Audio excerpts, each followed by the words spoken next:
So guys काफ़ी सारे बच्चों को ये सोच करके बहुत ज़्यादा प्रॉब्लम आ रही है कि भैया हमारे ऑफलाइन डॉक्यूमेंट वेरिफिकेशन होगा, कहीं उसके अंदर में हमारे डॉक्यूमेंट रिजेक्ट तो नहीं कर जाएंगे। सो गाइस अगर आपने भी डिप्सार डिप्सरू के फॉर्म अप्लाई किए हुए हैं और आपको टेंशन है कि डिप्सार डिप्सरू के अंदर में ऑफलाइन वेरिफिकेशन के अंदर डॉक्यूमेंट क्या क्या चाहिए, तो ध्यान रखना, मैं एम फार्म के लिए नहीं जा रहा हूँ, मैं MBA के लिए नहीं जा रहा हूँ, MSc के लिए नहीं जा रहा हूँ, मैं जाऊँगा बस B pharma, BMLT, DMLT, BSc sports science, BSc medical, biomedical science, इन जैसे कोर्सेज के लिए।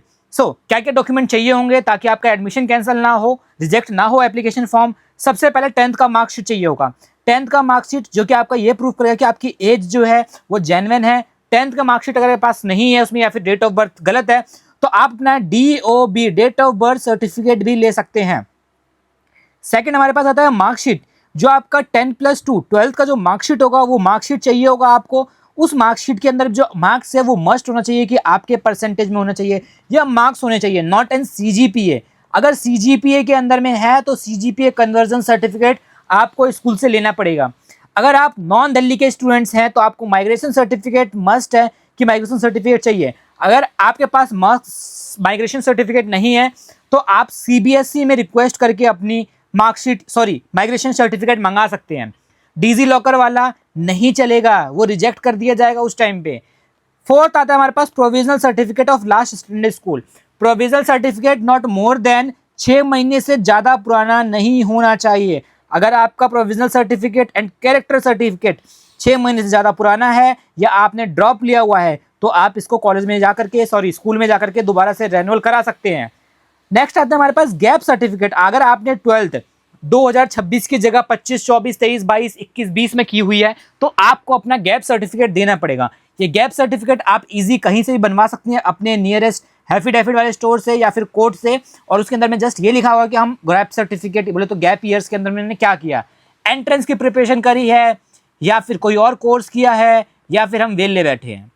नेक्स्ट आता है हमारे पास मेडिकल सर्टिफिकेट। जो आप प्रोस्पेक्टस देखेंगे डिप्सरू का, उस प्रोस्पेक्टस के अंदर में इजी वे में लिखा हुआ है एनेक्सर 1। एनेक्सर 1 को जस्ट प्रिंट आउट करो, MBBS डॉक्टर से साइन कराओ और उस साइन पे सारी डिटेल्स भरवाओ और वो वैलिड हो जाएगा आपका मेडिकल सर्टिफिकेट।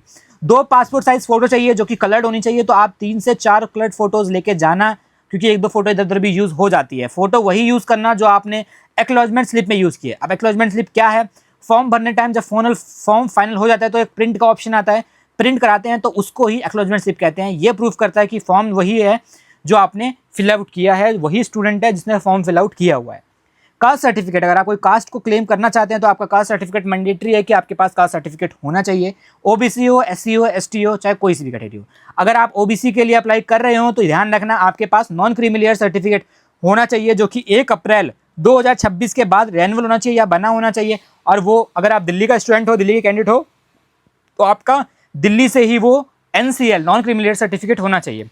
कोई और सर्टिफिकेट आप क्लेम करना चाहते हैं तो उसको देख सकते हैं, अदरवाइज आप आधार कार्ड देंगे एज आइडेंटिटी प्रूफ, और आपने डेट ऑफ बर्थ प्रूफ में अपना बर्थ सर्टिफिकेट या 10th सर्टिफिकेट दे दिया है।